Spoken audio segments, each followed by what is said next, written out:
어리석은 여인 혹은 미련한 여인, 이런 말은 두 가지 악과 연관되어 있다, 이렇게 생각합니다.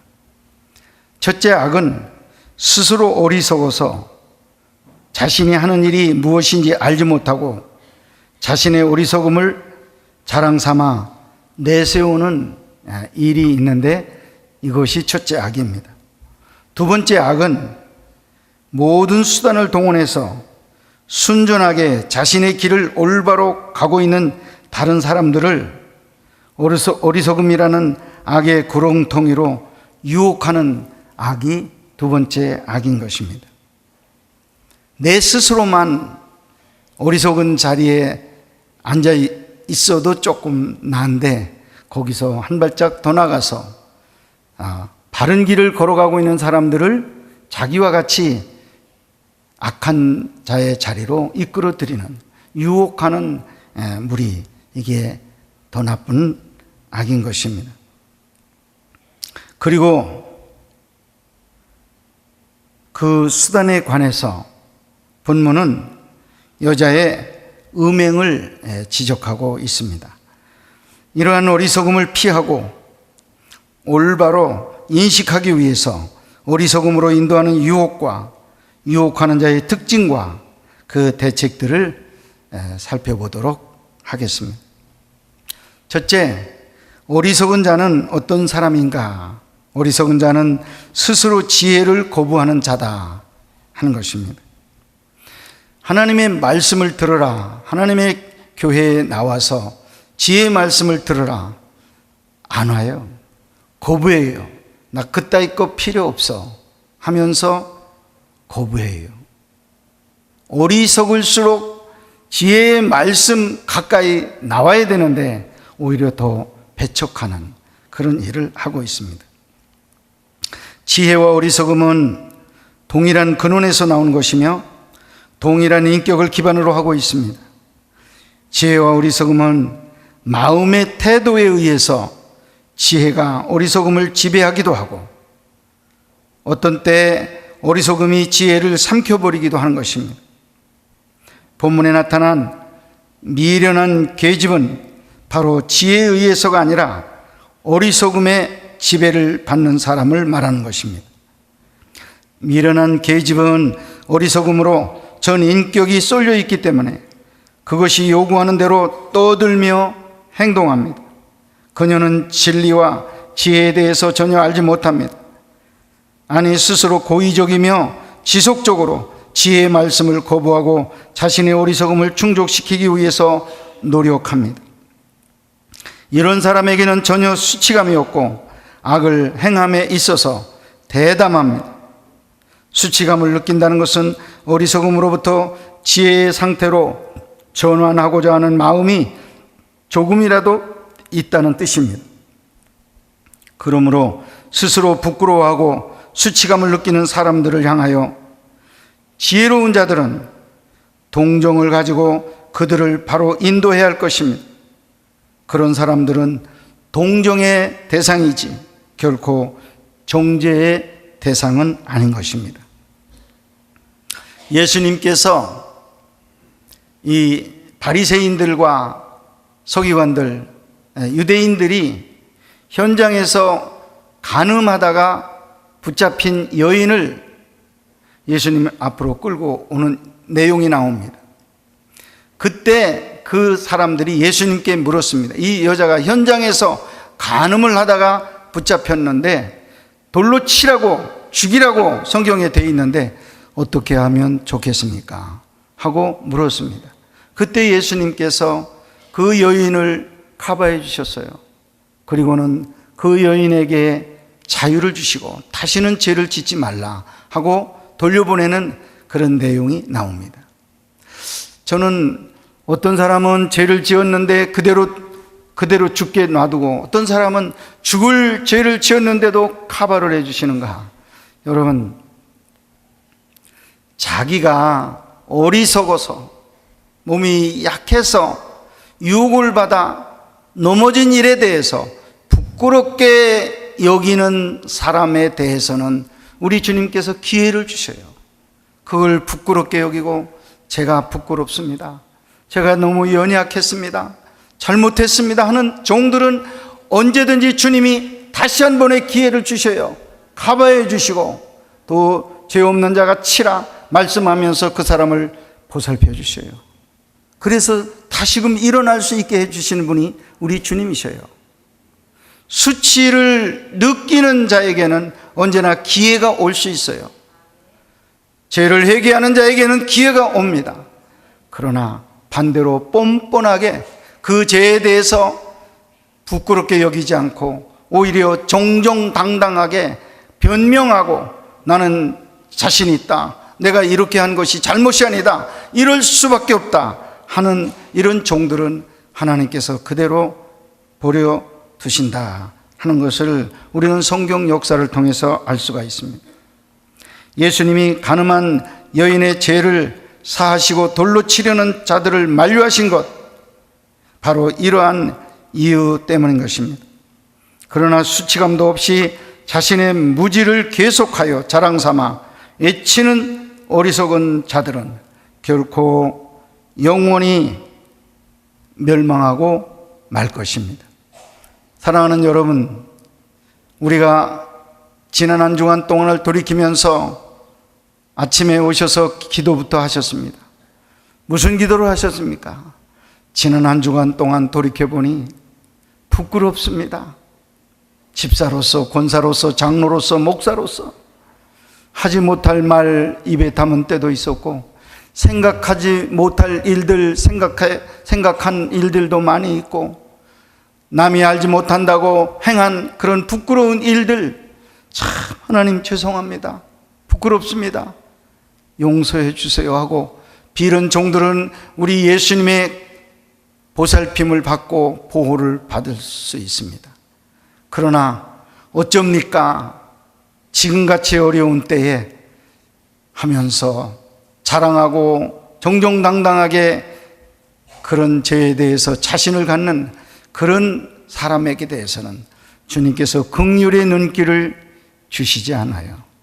항상 하나님 앞에 수치를 느끼고 부끄러움을 느끼며 엎드리는 겸손의 종들이 될 수 있기를 간절히 바랍니다. 두 번째는 어리석은 여인의 행동에 대해서 오늘 본문 말씀을 잠깐 살펴보겠습니다. 지혜로운 자는 스스로 지혜를 나타내지 않습니다. 나 지혜롭다, 내 말을 들으라, 이렇게 하지 않는다는 거예요. 자기는 하지 않지만은 다른 사람들에 의해서 그 사람의 지혜가 간접적으로 전달이 돼요. 그분은 참 지혜로운 삶을 살아, 그분은 참 훌륭해, 그분은 얼마나 지혜로운지 몰라 살림을 하는데 하면서 알려줘요. 내가 떠들지를 않아요. 그런데 여러분, 어리석은 자는 반대입니다. 다른 사람들의 생각과는 전혀 상관없이 할 수 있는 대로 자신을 높은 곳에 세웁니다. 본문은 다음과 같이 어리석은 사람들의 행동을 보여주고 있습니다. 첫째, 자신의 어리석음을 선전합니다. 어리석은 일, 부끄러운 일, 죄된 일을 선전해요. 선전해. 숨겨야 될 입장에서 오히려 선전해요. 9장 14절에 이렇게 되어 있습니다. 자기 집 문에 앉으며 성읍 높은 곳에 있는 자리에 앉아서. 누가 앉아요? 어리석은 계집이 그렇게 높은 곳에 앉아서 떠들고 자기가 하는 일이 무엇인지도 알지 못하고 짓거리며 그걸 선전한다. 오늘 성경이 그렇게 말했어요. 자기가 잘못된 일인지를 알지 못하고 떠들며 선전하는 그런 사람이 어리석은 사람의 특징입니다. 어리석은 여자가 사람들 앞에서 내세울 수 있는 것은 자신의 음란한 외모, 매력뿐입니다. 어리석은 이 여자가 이렇게 높은 곳에서 외치는 것은 지혜자가 하는 태도를 모방하는 것입니다. 지혜가 사람들의 환영을 받고 고양되면 어리석은 여자도 동달아 자신의 어리석음을 외치면서 사람들의 관심을 끌어들이는 것입니다. 그러나 그녀는 그러한 일들이 자신의 수치만 드러낸다는 것을 전혀 알지 못하고 자신의 어리석음만을 선전할 뿐인 것입니다.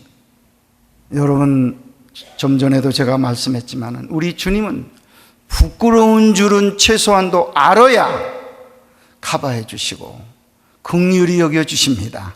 할렐루야. 어리석은 거, 부족한 거 알아야 돼요. 자기가 알아야 돼. 그것도 모르고 남들은 지금 속으로 들으면서 다 손가락질하고 있는데 자기만 좋은 일, 자기만 기쁜 일, 자기만 만족한 일, 잘한 일로 그렇게 말한다면 정말 이 일은 망할 일이에요. 망할 일. 예, 부끄러운 일인 것입니다. 두 번째, 이 계집종은 자기 길을 바로 행하는 자들을 유혹하고 조소했다 그랬습니다. 오늘 본문 말씀 9장 15절에 보면 자기 길을 바로 가는 행인들을 불러 이르되 유혹했다는 거예요. 자기만 부끄러운 일을 하고 자기만 그 자리에 있는 게 아니라 자기 길을 바로 걸어가려고 하는 사람들을 향해 손짓해가지고 유혹을 해서 같이 죄를 짓게 만들었다 하는 것입니다. 이 여자의 유혹은 너무나도 대담하고 노골적이어서 아무리 자신의 길을 바로 가는 순전한 사람이랄지라도 그녀의 곁을 지나칠 때는 유혹을 당하기가 쉽습니다. 자기 길을 바로 가려고 하는 사람, 도덕적인 사람, 이 세상에도 좀 있어요. 그렇지만은 자기 길을 바로 가려고 하는 사람들이 모자리판으로 모여있는 데는 어디냐면 교회예요.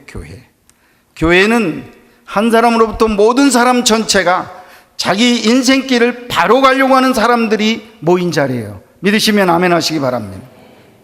내가 한 번밖에 없는 인생을 진리로 바르게 살려고 하는 사람들, 성공적으로 살려고 하는 사람들이 집합체가 이 교회란 말이에요. 그러면 이 세상에 이 유혹하는 자들이 어디를 향해서 많이 유혹하느냐 하면 교회를 향해서 많이 유혹하는 거예요.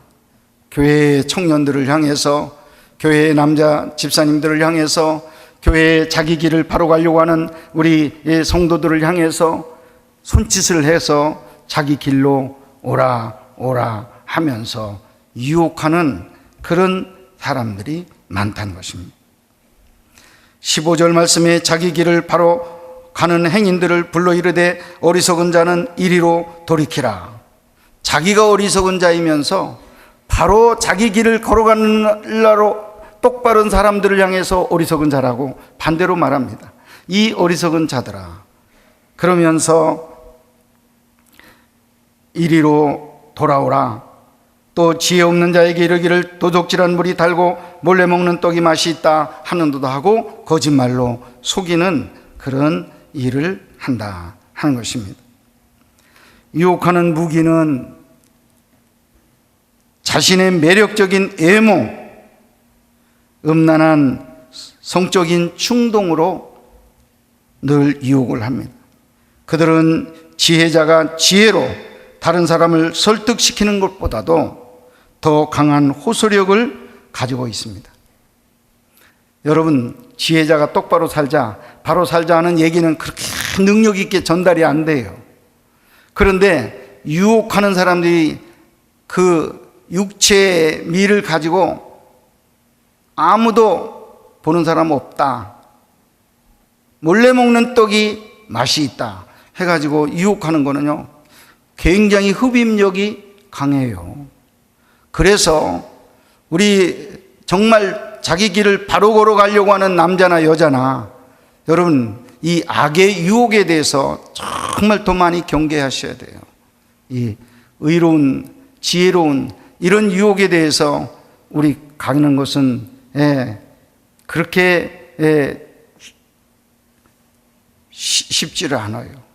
악으로 가는 일, 악으로 끌려가는 일은 너무나도 쉬워요. 너무나도 쉽게 넘어지는 거예요. 사람이 금방 넘어지고 금방 넘어져요. 그래서 그걸 내가 약하다, 내가 누구든지 내가 약하다, 그걸 알고 항상 대비를 해야 된다 하는 것입니다. 음란한 유혹은 차마 거절키가 어렵습니다. 더구나 직접적인 몸을 통한 음료의 유혹은 많은 사람들을 실족시킵니다. 그러므로 우리는 우리 자신을 지혜로 철저히 무장할 필요가 있습니다. 지혜로의 완전한 무장 외에는 육적 쾌락의 유혹을 이겨낼 수가 없는 것입니다. 요셉이라고 하는 청년이 보디발의 아내의 유혹을 받습니다. 이 집안에는 너와 나뿐이다. 나와 오늘 같이 잠을 자자 하고 유혹할 때 그걸 뿌리친다고 하는 게 얼마나 힘들었겠습니까? 그러나 그는 하나님의 지혜를 받은 자요.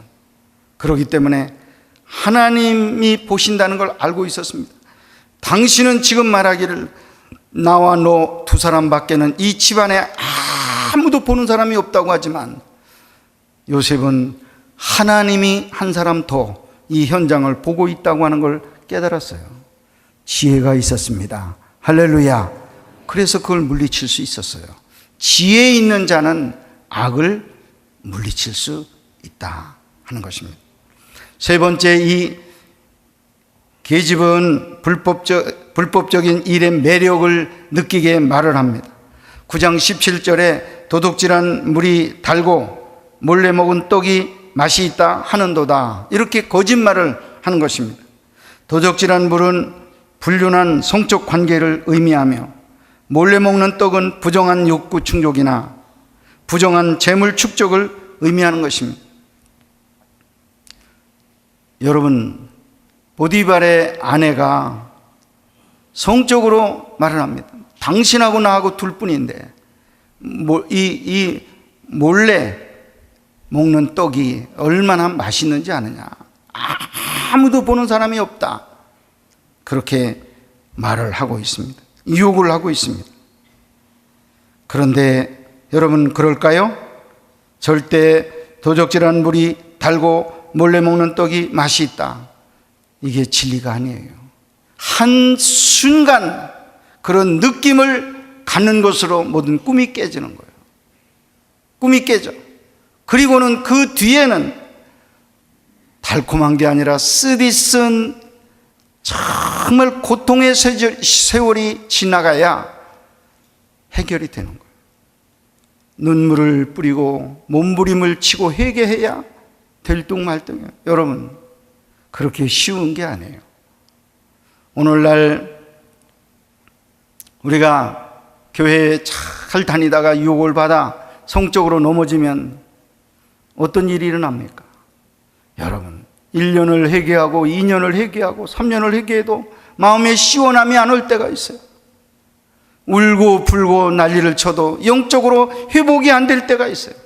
교사가 영역이 떨어져서 말씀의 능력이 사라지고, 찬양대원들이 영역이 떨어져서 찬양할 기운이 내 몸에서 일어나오지 아니할 때, 그걸 회복하기 위해서 몇 년간을 얼마나 애를 태우고 원상으로 회복되기 위해서 얼마나 고통을 받아야 되는지, 대가를 얼마나 많이 지불해야 되는지 알 수가 없어요.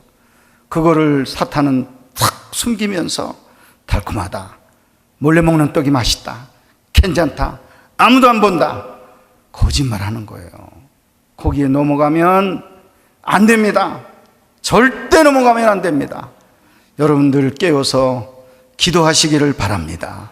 그래서 정결한 몸을, 우리 주님 재림하실 때 깨끗한 몸을 우리 주님 앞에 드릴 수 있도록 몸과 영과 혼, 이 지체들이 다 정결해서 흠도 없고 점도 없는 몸으로 간직하다가 재림하시는 예수님을 맞이하는 축복된 여러분들 될 수 있기를 간절히 축원합니다.